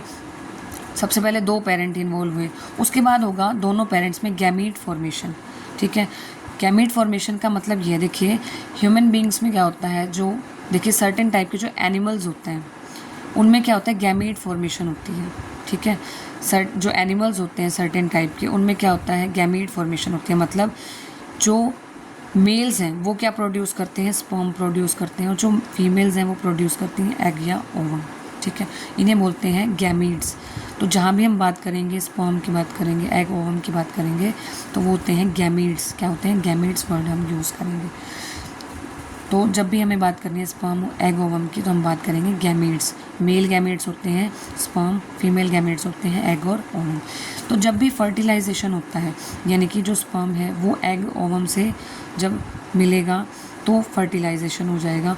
फिर उसके बाद जाइगोट फॉर्म होगा, और जाइगोट फॉर्म होने के बाद सेल डिवीज़न होगा, फिर उसके बाद एम्ब्रियो बनेगा, फीटस बनेगा, फिर उसके बाद नए टाइप के ऑफस्प्रिंग। ऑफस्प्रिंग को इंडिविजुअल को ही ऑफस्प्रिंग बोला जाता है, ठीक है। उसके बाद देखिए एनसीईआरटी में जो भी बताया हुआ है वो मैं आपको यहाँ पे समराइज़ करा रही हूँ। देखो जो डीएनए कॉपिंग मैकेनिज्म हमने स्टार्टिंग में पढ़ा था ना, बहुत इजी लैंग्वेज में। तो देखो होता क्या है, डीएनए की कॉपी तो होती है हर सेल में, ठीक है। और सेलुलर एपरेटस की हमने पढ़ी थी ये चीज़, इसकी वजह से 2 नए सेल बन जाते हैं। अब डीएनए कॉपी की वजह से हमने ये भी पढ़ा था कि वेरिएशंस आती हैं और वो यूज़फुल भी होती हैं सर्वाइवल के लिए। अब देखिए जो नई वेरिएशन आती हैं, ठीक है, वो डीएनए कॉपी की वजह से वो क्या होती हैं, that already has variation accumulated from previous generation. ये तो हमने पढ़ लिया। तो प्रीवियस जनरेशन से आती हैं जो भी वेरिएशंस आती हैं। अब दीज 2 डिफरेंट इंडिविजुअल, अब यहाँ पे क्या है, वहाँ तो सिंगल पेरेंट इन्वॉल्व था, उसकी वजह से वेरिएशन आती थी। यहाँ 2 अलग अलग पेरेंट इन्वॉल्व हैं, दस 2 different individuals in a population would have. अब जो अलग अलग इंडिविजुअल्स हैं उनकी वजह से तो बहुत सारी वेरिएशन आ जाएंगी, ठीक है। तो अब जो वेरिएशंस कंबाइन होंगे, इसकी वजह से जो वेरिएंट्स आएंगे वो भी नए आएंगे, ठीक है। अब जो सेक्सुअल मोड ऑफ रिप्रोडक्शन है, उसकी वजह से जो डीएनए कॉपिंग प्रोसेस होती है वो क्या होगी, अलग अलग इंडिविजुअल्स की वजह से। देखो यहाँ पे 2 पेरेंट इन्वॉल्व हैं, ठीक है, दोनों पेरेंट की वजह से क्या होगा, डीएनए कॉपी होगा। तो जो यहाँ पे sexual mode of reproduction incorporate such a process of combining DNA. अब जो डीएनए कंबाइन होगा वो दोनों इंडिविजुअल्स को, डिफरेंट इंडिविजुअल्स का जब रिप्रोडक्शन के टाइम पे जो डिफरेंट इंडिविजुअल्स हैं उनकी कैरेक्टरिस्टिक्स को, उनके कंबाइन जो उनका डीएनए है उनको कंबाइन करके फिर जो है डीएनए कॉपी प्रोसेस होगी, फिर कंबाइन होगा DNA. But if each new generation is to be combination of DNA copies from 2 pre existing molecules. अब देखो, अब हमने क्या पढ़ा था स्टार्टिंग में कि हर एक सेल के पास कितने होते हैं, 46 क्रोमोसोम्स होते हैं। हर एक सेल के पास कितने क्रोमोसोम्स होते हैं, 46 क्रोमोसोम्स होते हैं। अब देखिए एनसीईआरटी में जो बिल्कुल डिफ़िकल्ट लैंग्वेज में बताया हुआ है, मैं बहुत इजी लैंग्वेज में आपको बताऊंगी। देखो सेक्सुअल रिप्रोडक्शन में 2 पेरेंट इन्वॉल्व होते हैं, मेल पेरेंट और फीमेल पेरेंट, ठीक है। उनमें स्पेशल सेल्स होते हैं सेक्स सेल्स, ठीक है, जिनको हमने नाम दिया गैमीट का, ठीक है। तो मेल पेरेंट में क्या होता है, जैसे स्पर्म सेल है, फीमेल पेरेंट में एग सेल है। अब उनमें देखिए कितने क्रोमोसोम हमने पढ़ा है, हर एक सेल में जो क्रोमोसोम्स होते हैं 46 क्रोमोसोम्स होते हैं, ठीक है। अब देखिए सेक्स सेल्स की एक ऐसी कह सकते हैं हम स्पेशल फीचर होता है उनके पास कि वो क्या करते हैं, मियोसिस प्रोसेस करते हैं। मियोसिस प्रोसेस में क्या होता है, एनसीईआरटी में क्या बताया हुआ, देखो जो ये सेक्स सेल है, ठीक है, जिसमें 46 क्रोमोसोम्स हैं, 46 क्रोमोसोम इसमें, 46 इसमें। अब सेक्स सेल्स क्या करते हैं, मियोसिस प्रोसेस से अपने जो क्रोमोसोम्स हैं उसको हाफ कर लेते हैं। जैसे 46 क्रोमोसोम्स थे, ये क्या कर लेंगे, 23 बना लेंगे अपने आप। मियोसिस प्रोसेस में क्या होता है, क्रोमोसोम्स क्या हो जाएंगे, हाफ हो जाएंगे। ऐसे फीमेल पेरेंट में जो एग होता है, एग सेल है, ये ओवम है, ये 46 क्रोमोसोम्स इसमें, ये मियोसिस प्रोसेस, एक प्रोसेस होती है मियोसिस, जिसमें क्रोमोसोम नंबर हाफ हो जाते हैं। जैसे 46 है तो 23 हो जाएंगे। अब होगा क्या, जब 2 पेरेंट क्या करेंगे, फर्टिलाइजेशन करेंगे, ठीक है। फर्टिलाइजेशन का मतलब है जब जो ये जो है गैमेट, मेल गैमेट कंबाइन करेगा फीमेल गैमेट से। अब ये कंबाइन कर जाएंगे दोनों, कंबाइन करने के बाद 23 क्रोमोसोम इसमें, 23 क्रोमोसोम इतने। अब कंबाइन करने के बाद कितने बन गए, 46 क्रोमोसोम। अब आप सोचेंगे ये हुआ ही क्यों, देखो अगर ये मियोसिस प्रोसेस ना होती, अब होना क्या है, मेल पेरेंट और फीमेल पेरेंट में ये जो सेक्स सेल है, ये जो सेक्स सेल है, ये जो हमारे पास मेल गैमेट है, फीमेल गैमेट कंबाइन करेंगे 46 + 46, ठीक है, कितने बन जाते हैं, 92 क्रोमोसोम्स। और वो तो पॉसिबल ही नहीं है कि ह्यूमन के किसी सेल में 92 क्रोमोसोम होंगे, नहीं। इसलिए सेल क्या करता है, स्पेशल सेक्स सेल्स क्या करते हैं, मियोसिस प्रोसेस करते हैं, जिससे वो अपने क्रोमोसोम नंबर हाफ कर देते हैं। फिर उसके बाद फर्टिलाइजेशन के दौरान ये जो सेल है ये कंबाइन करेंगे और उसके बाद फिर से क्या बन जाएंगे, 46 क्रोमोसोम। अब जो जाइगोट बनेगा उसमें 46 क्रोमोसोम होंगे, उसके बाद फर्दर एम्ब्रियो बनेगा, फिर उसके बाद जो है सबसे पहले जाइगोट बना था, फिर सेल डिवीज़न प्रोसेस हुई, एम्ब्रियो बना, फिर फीटस बनेगा, फिर उसके बाद नया ऑफस्प्रिंग बनेगा, ठीक है। समझ गए हो गया इतना होप ये वाला टॉपिक बहुत अच्छे से। अब हमने जो पढ़ा वो यहाँ पे लिखा हुआ, ठीक है। तो यहाँ पे क्या होगा, मियोसिस प्रोसेस होगी, ठीक है। मियोसिस प्रोसेस में क्या होता है, सबसे पहले जो क्रोमोसोम नंबर है वो हाफ होता है, उसके बाद कंबाइन करते हैं फर्टिलाइजेशन से, ठीक है। अब देखिए सिंपल ऑर्गेनिजम्स में क्या होता है, 2 जर्म सेल्स होते हैं, वो दिखने में सिमिलर होते हैं, बट जो बॉडी डिज़ाइन होता है वो क्या होता है, बहुत ही कॉम्प्लेक्स होता है। जैसे जो मेल सेल है, मेल जर्म सेल भी बोल देते हैं, गैमीट भी बोल देते हैं, सेक्स सेल्स भी बोल देते हैं, एक ही बात है। जो मेल का जो जर्म सेल होता है, गैमीट होता है, जैसे स्पर्म, वो मोटाइल होता है, मतलब वो मूव कर सकता है। लेकिन जो फीमेल का जर्म सेल होता है या गैमीट होता है या सेक्स सेल होता है, जैसे कि ओवम, वो क्या होता है, वो मोटाइल नहीं होता, ठीक है। तो जो मोटाइल जर्म सेल होता है उसे बोलते हैं मेल गैमीट, और जो जर्म सेल और जो फीमेल का गैमीट होता है जैसे ओवम होता है, उसमें फूड स्टोर होता है, ठीक है। तो अपनी अपनी कैरेक्टरिस्टिक्स होती हैं, ठीक है। नेक्स्ट हम बात करेंगे सेक्सुअल रिप्रोडक्शन फ्लावरिंग प्लांट्स में सेक्सुअल रिप्रोडक्शन की बात करेंगे। अब देखिए प्लांट्स में क्या होता है, सबसे पहले मैं आपको डायग्राम दिखाती हूँ फिर समझ में आएगा। देखिए ये है फ्लावर, हिबिस्कस फ्लावर है जिसको गुड़हल का जो है पौधा बोलते हैं। अब देखिए ये फ्लावर आप ध्यान से देख सकते हैं। सबसे पहले ये जो ग्रीन पार्ट होता है, इसे बोलते हैं सेपल्स, और ये जो पिंक वाला ये जो पार्ट होता है इसे बोलते हैं पेटल, ठीक है। अब जो मेन जो पार्ट्स होते हैं फ्लावर के, जिसकी वजह से फ्लावर रिप्रोड्यूस करता है, वो होते हैं, देखिए ये सबसे पहले आता है ये वाला पार्ट, इसे बोलते हैं मेल रिप्रोडक्टिव पार्ट। जो फ्लावर का मेल रिप्रोडक्टिव पार्ट होता है जिसे बोलते हैं स्टेमन की बात करेंगे तो फ्लावर का मेल रिप्रोडक्टिव पार्ट होता है स्टेमन, जिसमें क्या होता है, ये ऊपर वाला पार्ट होता है एंथर, ऊपर वाला पार्ट होता है ये होता है एंथर, और ये वाला स्टेम टाइप प्लांट, ये जो पार्ट होता है मेल रिप्रोडक्टिव पार्ट है, ये फीमेल रिप्रोडक्टिव पार्ट है, ठीक है। ये फीमेल रिप्रोडक्टिव पार्ट है, ये मेल रिप्रोडक्टिव पार्ट है। तो देखिए ये जो ऊपर वाला पार्ट है, इस पूरे मेल रिप्रोडक्टिव पार्ट को बोलते हैं स्टेमन, पूरे को। और जब ऊपर वाले की बात करें, ऊपर वाला पार्ट होता है एंथर, ठीक है, जिसमें क्या होते हैं, पोलन ग्रेन्स होते हैं इसमें। और ये जो नीचे वाला स्टेम टाइप पार्ट होता है फिलामेंट। फिर आता है फीमेल रिप्रोडक्टिव पार्ट, इसको बोलते हैं पिस्टिल बोलते हैं फीमेल रिप्रोडक्टिव पार्ट को। और ऊपर वाला पार्ट होता है स्टिग्मा, ये जो होता है ट्यूब टाइप पार्ट, इसे बोलते हैं स्टाइल। और ये जो फूला हुआ पार्ट होता है ये होता है ओवरी। आई होप समझ में आ गया होगा। अब होता क्या है, देखो ये जो मेल रिप्रोडक्टिव पार्ट में क्या होते हैं, पोलन ग्रेन्स होते हैं। ये पोलन ग्रेन्स विंड की हेल्प से या किसी एनिमल की हेल्प से, किसी बैक्टीरिया की हेल्प से, यहाँ से मेल रिप्रोडक्टिव पार्ट से जो स्टेमन बोलते हैं, इस पूरे मेल रिप्रोडक्टिव पार्ट को स्टेमन बोलते हैं। ऊपर वाला पार्ट एंथर है, स्टेम टाइप जो पार्ट है वो फिलामेंट है। ये क्या करता है, सपोर्ट करने का काम करता है।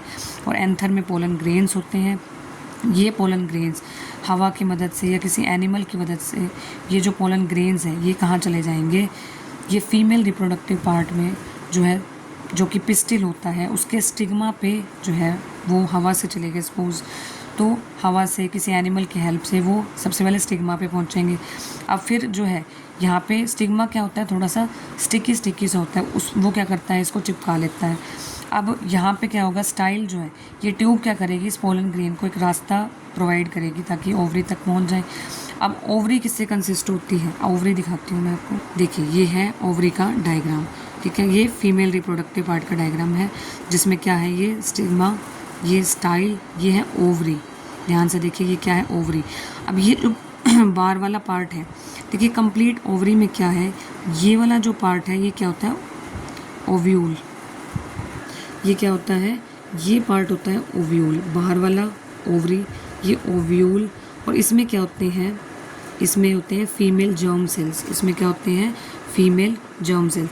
अब देखिए पोलन ग्रेन सबसे पहले स्टिग्मा पे चिपक जाएंगे, फिर उसके बाद इस रास्ते से, इस ट्यूब से, स्टाइल ट्यूब से वो कहाँ तक पहुँच जाएंगे, ओव्यूल। और फिर उसके बाद फीमेल जर्म सेल्स तक पहुँच गए, पोलन ग्रेन यहाँ पहुँच गए। फिर उसके बाद ये फीमेल जर्म सेल्स, तो male germ cells female germ cells के पास पहुँच गए।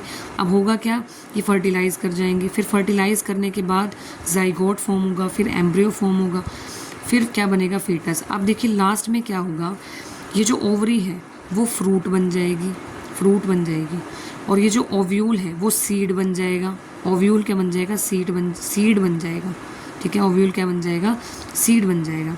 और ये जो जाइगोट है, तो इस तरीके से जो जाइगोट है वो बड़ा होते होते फ्रूट में राइपन हो गया, तो वो क्या बन जाएगा, ओवरी बन जाएगी फ्रूट, ये बन जाएगा सीड कोट। ठीक है, क्या बन जाएगा, सीड कोट। तो ये देखिए ये डायग्राम है सीड कोट का। अब ये सीड कोट का डायग्राम है, इसमें देखिए सीड कोट में ये एक ऊपर वाला पार्ट है, ये जो है नीचे वाला पार्ट है। ठीक है, इसको बोलते हैं सीड का कोटिलेडन पार्ट, जिसमें फूड स्टोर होता है। ठीक है, ये जो पार्ट होता है ना, ये सीड को प्रोटेक्ट करने का काम करता है। ये वाला जो पार्ट है ये कोटिलेडन बोलते हैं, ये फूड स्टोर करने का काम करता है। और ये जो ये वाला पार्ट है इसे बोलते हैं, ऊपर वाले पार्ट को बोलते हैं प्लूम्यूल बोलते हैं। ठीक है, जो फ्यूचर शूट बनता है। और नीचे वाले पार्ट को बोलते हैं रेडिकल, जो फ्यूचर रूट बनता है। ठीक है, ये होता है सीड का डायग्राम। और ये जो सीड है, जो सीड बना था ना इस प्रोसेस से, ओव्यूल क्या बन गया था, सीड। अब ये जो सीड है वो फर्दर क्या बन सकता है, न्यू प्लांट फॉर्म हो जाएगा। क्या बन जाएगा, न्यू प्लांट। अब देखिए जो प्रोसेस मैंने आपको समझाई है वो उसमें ऐसे लिखी है। अब sexual reproduction in flowering plant, सबसे पहले स्टेमन और पिस्टिल क्या होते हैं, reproductive part of flower which contain germ cells. स्टेमन और पिस्टिल क्या होते हैं, रिप्रोडक्टिव पार्ट्स होते हैं। बताया था ना, स्टेमन और पिस्टिल। जो स्टेमन होता है वो मेल रिप्रोडक्टिव पार्ट होता है, पिस्टिल क्या होता है, फीमेल रिप्रोडक्टिव पार्ट। फ्लावर जो है, अब देखो फ्लावर यूनिसेक्सुअल भी हो सकता है, जैसे कि पपाया, वाटरमेलन, जिसमें या तो मेल रिप्रोडक्टिव पार्ट होगा या फीमेल रिप्रोडक्टिव पार्ट होगा। ठीक है, या तो स्टेमन होगा उसमें या पिस्टिल होगा, या फिर बाइसेक्सुअल भी हो सकता है, जैसे हिबिस्कस, मस्टर्ड, या दोनों हो सकते हैं स्टेमन और पिस्टिल। स्टेमन क्या होता है, मेल रिप्रोडक्टिव पार्ट होता है, इसमें पोलन ग्रेन होते हैं। ठीक है, और पिस्टिल क्या होता है, फीमेल रिप्रोडक्टिव पार्ट है, जिसमें 3 पार्ट्स होते हैं फर्दर। सोलन पार्ट ओवरी होता है, मिडल पार्ट स्टाइल हो गया, और terminal part stigma. Stigma style ovary बताया था ना। ओवरी में ओव्यूल्स होते हैं, और ओव्यूल में क्या होता है, एग सेल्स होते हैं। अब होता क्या, जो मेल जर्म सेल है, पोलन ग्रेन्स है, वो फ्यूज़ कर जाएंगे फीमेल गैमेट से, जो कि ओव्यूल में है। फिर जाइगोट बनेगा, फिर एम्ब्रियो बनेगा, फीटस बनेगा। तो पोलन, अब ये जो पोलन सीड्स हैं इनको ट्रांसफ़र भी होना है। ठीक है, अगर ये एक ही फ्लावर में मेल रिप्रोडक्टिव पार्ट से फीमेल रिप्रोडक्टिव पार्ट में गए तो वो प्रोसेस होता है सेल्फ पॉलिनेशन। लेकिन अगर किसी दूसरे फ्लावर में गए, चाहे वो सेम टाइप का हो या डिफरेंट टाइप का, तो दूसरे टाइप में गए तो होता है क्रॉस पॉलिनेशन। तो thus pollen lands on the stigma, travels through style to reach ovary. उसके बाद फर्टिलाइजेशन होता है, फिर जो ओवरी है वो ग्रो करके फ्रूट में राइपन हो जाएगी। और जो अदर पार्ट्स होते हैं, पेटल, सेपल, स्टेमन, स्टाइल, स्टिग्मा, ये क्या हो जाएंगे, श्रिवल और फॉल ऑफ हो जाएंगे। ठीक है, गिर जाएंगे। सीड जो होता है, अब जो सीड बना था ना वो ओव्यूल का क्या बन गया, सीड। उसके ऊपर क्या बन गया, फ्रूट हम जो है यूज़ कर लेते हैं। जो सीड है वो फ्यूचर प्लांट होता है, या एम्ब्रियो कह सकते हैं, जो डेवलप होगा फर्दर सीडलिंग में। इस प्रोसेस को बोलते हैं जर्मिनेशन। अब बात करेंगे reproduction in human beings. Human beings में रिप्रोडक्शन की हम बात करेंगे। ठीक है, तो देखिए अब ह्यूमंस क्या करते हैं, वो भी sexual mode of reproduction use करके रिप्रोड्यूस करते हैं। सेक्सुअल मोड ऑफ रिप्रोडक्शन का मतलब होता है कि जो जर्म सेल्स होते हैं 2 इंडिविजुअल्स में, वो ज्वाइन करेंगे। अब वो एक्सटर्नल भी हो सकता है कि एक्सटर्नली, जैसे IVF प्रोसेस में क्या आता है कि जो एक्सटर्नली है, जैसे फीमेल का जो सेल है, फीमेल गैमीट है, एग है, ओवम है, उसको एक्सटर्नली सेपरेट किया जाएगा। और जो मेल सेल है जैसे स्पर्म है, उनको एक्सटर्नल फर्टिलाइज कराया जाएगा। फिर उसके बाद फर्दर जो है जाइगोट डेवलप करके फिर इम्प्लांट किया जाएगा। तो ये चीज़ जो है एक्सटर्नली भी हो सकती है, सेक्सुअल मोड ऑफ रिप्रोडक्शन। और ये ऐसे भी हो सकता है कि 2 इंडिविजुअल जो है वो अपनी बॉडीज़ को ज्वाइन करें, फिर उसके बाद क्या हो, इंटरनल ट्रांसफ़र हो जर्म सेल्स का, ताकि फ्यूज़ कर सकें गैमेट्स। तो actual transfer of germ sales between 2 people needs. लेकिन अब देखो, तो ह्यूमन बॉडी में क्या होता है, जर्म सेल्स के लिए स्पेशल ऑर्गन्स होते हैं। ठीक है, उन्हें हम बोलते हैं रिप्रोडक्टिव ऑर्गन। ह्यूमन बॉडी में क्या होते हैं, स्पेशल रिप्रोडक्टिव ऑर्गन होते हैं, जो रिप्रोडक्शन प्रोसेस होती है जिनसे। ठीक है, जिनसे क्या होती है, रिप्रोडक्शन प्रोसेस होती है। अब देखिए ह्यूमन बॉडी में क्या होता है, बेबी जो है कैरी होता है मदर बॉडी में फॉर लॉन्ग पीरियड, और ब्रेस्ट फीड भी करता है। तो female reproductive organs and breast, तो सबसे पहले तो इनका मैच्योर होना ज़रूरी है, उसके बाद ही क्या होगा, रिप्रोडक्शन। तो देखिए जो रिप्रोडक्शन इन ह्यूमन बींग्स है, ये मैंने आपके जो है डिटेल में अब यहाँ समझाया। देखो डिटेल में सबसे पहले देखो हमारी जो बॉडी है, ठीक है, उसमें कुछ चेंजेस होते हैं जैसे जैसे हम बड़े होते हैं। अब NCERT क्या बता रही है, अब हम वो पढ़ेंगे। हमारी बॉडी में कुछ चेंजेस होते हैं जब हम जैसे जैसे हमारी एज बढ़ रही है, जैसे हमारी हाइट बढ़ गई, ठीक है। और जो दांत हैं, सबसे पहले देखो बच्चों के दूध के दांत होते हैं, मिल्क टीथ होते हैं, फिर उसके बाद परमानेंट टीथ आते हैं। तो कुछ देखो बॉयज़ और गर्ल्स में कुछ चेंजेस तो कॉमन होते हैं, बट कुछ चेंजेस अलग होते हैं। जैसे कि सेम चेंजेस क्या होते हैं, जैसे कि हेयर ग्रोथ होती है, जैसे आर्म पिट्स में होती है, आर्म पिट समझते हो ना, अंडर आर्म्स में जो हेयर आते हैं, और जेनाइटल एरिया जैसे कि जो प्यूबिक एरिया होता है, रिप्रोडक्टिव एरिया होता है, वहाँ पर हेयर ग्रोथ होती है। तो वो दोनों की होती है, लड़कों की भी और लड़कियों की भी। और स्किन जो है वो ऑयली होनी शुरू हो जाती है, पिंपल्स आने शुरू हो जाते हैं, वो दोनों के ही होते हैं, लड़के हैं चाहे लड़कियाँ हैं। लेकिन कुछ चेंजेस होते हैं वो अलग अलग होते हैं, मतलब गर्ल्स में अलग होते हैं, बॉयज़ में अलग होते हैं। गर्ल्स में देखो जैसे ब्रेस्ट साइज़ जो है वो इंक्रीज़ हो जाती है with darkening of skin of nipples at the tips of breast, जैसे ब्रेस्ट डेवलप होती है, ठीक है। और गर्ल्स जो है मेंस्ट्रुएशन स्टार्ट कर देती हैं प्यूबर्टी के टाइम पे। और बॉयज़ में क्या होता है, बॉयज़ में थिक हेयर ग्रोथ आती है फेस पे, ठीक है, दाढ़ी आनी शुरू होती है, उनकी जो वॉइस है वो डीप वॉइस हो जाती है, और जो पेनिस होता है उनका इरेक्ट होना शुरू हो जाता है, मतलब पेनिस होगा वो बड़ा भी होगा, लार्ज भी होगा, और इरेक्ट होना शुरू हो जाता है इन डे ड्रीम्स और नाइट में। तो ये जो चेंजेस हैं वो एक तो अचानक से नहीं होते और धीरे धीरे होते हैं। उस ना तो अब देखो ऐसे नहीं होता कि सबका सेम टाइम पे होगा, जैसे मेंस्ट्रुएशन है, किसी के जल्दी शुरू हो जाते हैं, किसी के लेट शुरू होते हैं। बॉयज़ में भी किसी बच्चे की दाढ़ी जल्दी आने शुरू होगी, किसी की लेट। तो ये अलग अलग टाइम पे अलग अलग चेंजेस होते हैं सबकी बॉडी के हिसाब से, ठीक है। अब देखो the creation of germ cells to participate, germ cells का मतलब गैमीट, मतलब कि मेल सेक्स सेल्स और फीमेल सेक्स सेल्स। तो ये जो जर्म सेल्स हैं ये क्या करते हैं, पार्टिसिपेट करते हैं सेक्सुअल रिप्रोडक्शन में, इनका स्पेशलाइज्ड फंक्शन होता है, ठीक है। तो ह्यूमन बीइंग के पास स्पेशल टिश्यू होते हैं, ठीक है, इस काम के लिए, ताकि वो जो स्पेशल टिश्यू है वो जर्म सेल बना सकें, ठीक है। उन्हें बोलते हैं रिप्रोडक्टिव टिश्यू, जिनकी हम बात करेंगे। Thus as the rate of general body growth begins to slow. अब देखो क्या होता है, प्यूबर्टी के टाइम पे जो रिप्रोडक्टिव टिश्यू हैं वो मैच्योर हो जाते हैं, ठीक है, रिप्रोडक्टिव टिश्यूज़ हैं मैच्योर हो गए। लेकिन जो बाकी, अब जैसे कहते हैं ना, हाइट जितनी बढ़नी थी वो 17-18 साल तक बढ़ जाती है, उसके बाद ज़्यादा नहीं बढ़ती। लेकिन जो उस टाइम पे रिप्रोडक्टिव टिश्यू तो मैच्योर हो जाते हैं, और जनरल बॉडी ग्रोथ उस टाइम पे रुक जाती है, और रिप्रोडक्टिव टिश्यू उस टाइम पे मैच्योर होते हैं, वो जो है उनकी प्रोसेस शुरू होती है। तो दिस पीरियड ड्यूरिंग एडोलेसेंस, इसको बोलते हैं प्यूबर्टी का टाइम। अब देखिए सेक्सुअल मोड ऑफ रिप्रोडक्शन, इसका मतलब होता है जर्म सेल्स फ्रॉम 2 इंडिविजुअल्स। अब जो जर्म सेल्स हैं 2 इंडिविजुअल से, मेल इंडिविजुअल फीमेल इंडिविजुअल से सबसे पहले ज्वाइन करेंगे इंटरनली या एक्सटर्नली भी हो सकते हैं। ये एक्सटर्नल रिलीज भी हो सकता है और इंटरनल भी हो सकते हैं, मैं बता चुकी हूँ। और जो चेंजेस होते हैं प्यूबर्टी के दौरान, जैसे हेयर ग्रोथ है, ये सिग्नल्स होते हैं कि अब सेक्सुअल मैच्योरिटी आ चुकी है। और जो एक्चुअल ट्रांसफ़र होता है जर्म सेल्स का 2 पीपल के बीच में, नीड्स स्पेशल, अब स्पेशल ऑर्गन्स चाहिए होते हैं, ठीक है, वो होते हैं रिप्रोडक्टिव ऑर्गन। जैसे मेल में होता है पेनिस और फीमेल में क्या होता है, वेजाइना, ठीक है। और मैमल्स में जैसे कि ह्यूमन में, देखिए मदर बॉडी में क्या होता है, लॉन्ग टाइम तक बेबी को रहना होता है। तो इस तरीके से जो फीमेल रिप्रोडक्टिव ऑर्गन है उनका मैच्योर होना ज़रूरी है, मैं पहले बता चुकी हूँ आपको। अब बात करेंगे सबसे पहले मेल रिप्रोडक्टिव सिस्टम की और उसके बाद फीमेल रिप्रोडक्टिव सिस्टम की। ये आपको डायग्राम से समझ में आएगा। देखिए ये है मेल रिप्रोडक्टिव सिस्टम, ठीक है। तो बहुत ही शॉर्ट में और बहुत ही अच्छे से मैं आपको बताऊंगी, होगा डिटेल में ये सब। देखिए होता क्या है, सबसे पहले मेल रिप्रोडक्टिव सिस्टम में ये होती हैं टेस्टिस। देखो सबसे पहली चीज़ आती है ये स्क्रोटम, जो आउटर लेयरिंग है इसे बोलते हैं स्क्रोटम, जो कि टेस्टिस को क्या करती है, प्रोटेक्ट करने का काम करती है। स्क्रोटम के इनसाइड जो होती है वो होता है टेस्टिस, जहाँ पे क्या होता है, टेस्टिस में क्या बनते हैं, मेल गैमीट्स बनते हैं। मेल गैमीट्स जैसे कि स्पर्म बनते हैं यहाँ से।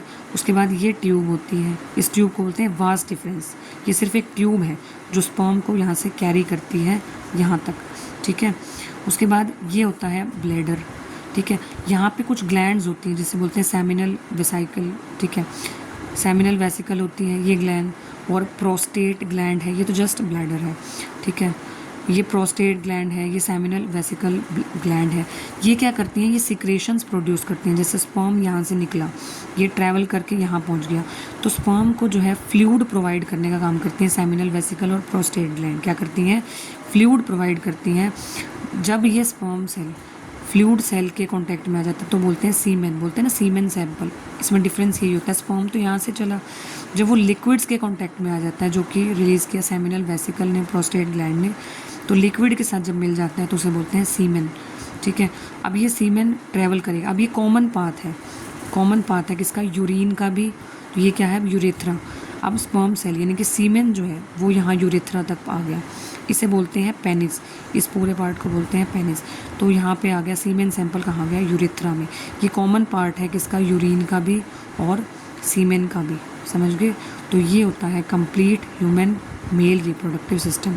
सबसे पहले स्क्रोटम, स्क्रोटम क्या करता है, टेस्टिस को प्रोटेक्ट करने का काम करता है। टेस्टिस क्या करता है, स्पर्म सेल भी रिलीज़ करता है, प्लस में टेस्टोस्टेरोन हार्मोन भी रिलीज़ करता है, जो कि मेल कैरेक्टरिस्टिक्स के लिए, सेकेंडरी सेक्सुअल मेल कैरेक्टरिस्टिक्स के लिए रिस्पॉन्सिबल होता है। जैसे कि लड़कों की वॉइस होती है, डीप होती है, फेशियल हेयर आने शुरू हो जाते हैं। तो टेस्टिस का काम होता है टेस्टोस्टेरोन भी रिलीज़ करना, स्पर्म सेल भी रिलीज़ करना, जो वास्ट डिफरेंस नामक ट्यूब से जो है ट्रैवल करते हैं, इस तरीके से पहुंच जाते हैं यहाँ। अब ये जो सेमिनल वेसिकल ट्यूब है, ग्लैंड है, प्रोस्टेट ग्लैंड है, ये क्या करेंगे, फ्लूइड रिलीज़ करेंगे, वो पहुंच जाता है यूरेथ्रा तक। इस तरीके से यहाँ से निकल जाता है सीमेन सैंपल। फिर आता है फीमेल रिप्रोडक्टिव सिस्टम। अब फीमेल रिप्रोडक्टिव सिस्टम में देखो क्या होता है, ये होती हैं, जैसे वहाँ क्या थी, टेस्टिस थी, यहाँ होती हैं 2 ओवरीज। ओवरीज में क्या बनता है, एग बनता है। अब देखिए 100 ऑफ एग्स होते हैं, वहाँ millions of sperm testis release करता है और टेस्टोस्टेरोन हार्मोन रिलीज़ करता है। ओवरी का काम होता है हंड्रेड्स ऑफ एग्स रिलीज़ करना, प्लस में हार्मोन्स रिलीज़ करना, जो फीमेल सेक्सुअल कैरेक्टरिस्टिक्स के लिए रिस्पॉन्सिबल होते हैं। अब ओवरी क्या करेगा, हर मंथ एक एग रिलीज़ करता है। ओवरी क्या करता है, हर मंथ एक एग रिलीज़ करता है। ये होता है ओविडक्ट, ये एक ट्यूब होती है, यहाँ से एग ओविडक्ट में जाता है, ट्यूब में जाता है ओविडक्ट, ठीक है। ये जो पार्ट होता है, दिस इज़ यूरेटर, ये होता है यूट्रस। यूरेटर तो उसमें था ना, ये होता है यूट्रस। फीमेल्स के लिए ये जो पार्ट होता है, ये यूट्रस होता है। ये ओपनिंग, इस ओपनिंग को बोलते हैं सर्विक्स, और ये जो पार्ट होता है ये होता है वेजाइना, ठीक है। अब होगा क्या, यहाँ से एग रिलीज़ होगा, ओविडक्ट में आएगा, ओविडक्ट में आया, उधर से देखिए स्पर्म सेल। अब जब इंटरनल क्या होगा, फर्टिलाइजेशन होगा, सीमेन जो है, स्पर्म जो है, वो यहाँ पहुँचेगा वेजाइना में। सबसे पहले यहाँ से जो है स्पर्म सेल वेजाइना में आया, ठीक है। इस तरीके से सर्विक्स ओपनिंग के थ्रू पहुंच जाएगा यूट्रस में। यूट्रस में पहुंचने के बाद इस ट्यूब में आ जाएगा, ओविडक्ट में। अब देखिए यहाँ से स्पर्म सेल चला और यहाँ वेजाइना से पहुंच गया ओविडक्ट तक, और ओवरी ने अपना एग यहाँ से भेज दिया।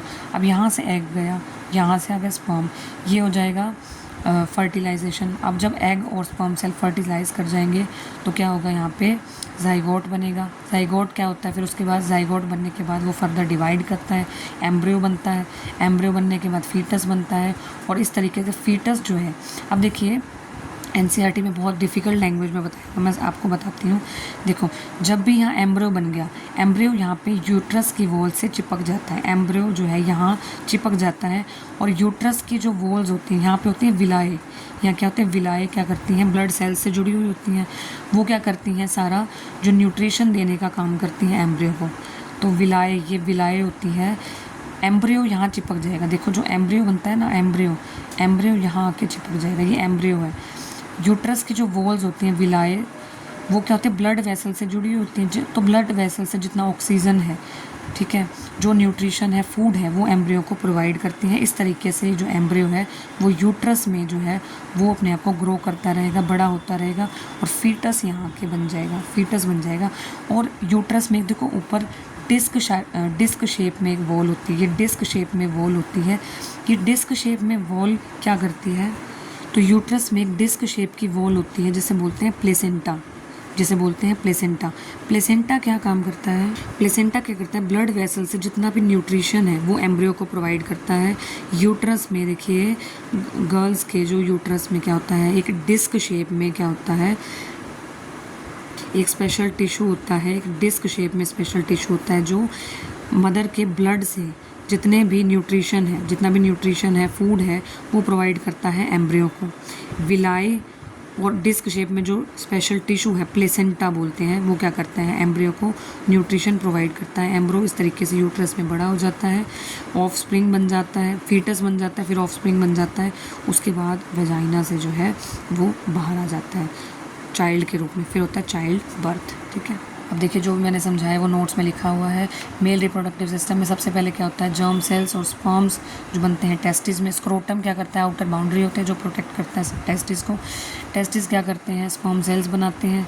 अब वो अंदर की साइड इसलिए होते हैं क्योंकि टेम्परेचर मेंटेन करना होता है उनको, कम टेम्परेचर में जो है टेस्टिस बनते हैं, इसलिए अंदर की साइड होते हैं। टेस्टिस का काम एक तो स्पर्म सेल बनाना है, टेस्टोस्टेरोन रिलीज़ करना है जो सेकेंडरी सेक्सुअल कैरेक्टरिस्टिक्स के लिए रिस्पॉन्सिबल है। ठीक है, ये जो स्पर्म है वो वास्ट डिफरेंस ट्यूब में जाते हैं ऊपर की तरफ, फिर यूरिनरी ब्लैडर के थ्रू, फिर यूरिथ्रा में। उसके बाद जो ग्लैंड्स हैं वो फ्लूइड रिलीज़ करती हैं। उसके बाद जो स्पर्म्स होते हैं वो क्या होते हैं, टिनी बॉडीज़ होती हैं जिनकी एक टेल होती है, जेनेटिक मटेरियल होता है, और वो इनको फ्लोट करने में हेल्प करता है, मूव करने में हेल्प करता है। ये मूव करते हैं फीमेल जर्म सेल्स की तरफ। फिर आता है फीमेल रिप्रोडक्टिव सिस्टम, जिसमें क्या होता है, एग्स बनते हैं जिसमें ओवरीज में।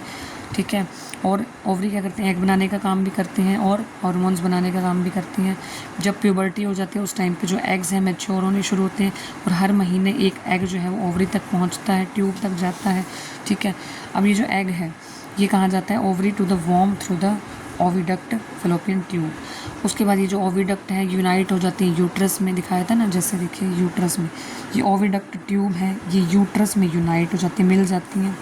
ठीक है, तो जो स्पर्म्स है वो एंटर करते हैं वेजाइनल पैसेज से, इंटरकोर्स होता है, फिर उसके बाद जो स्पर्म सेल है वो एग सेल से मिले।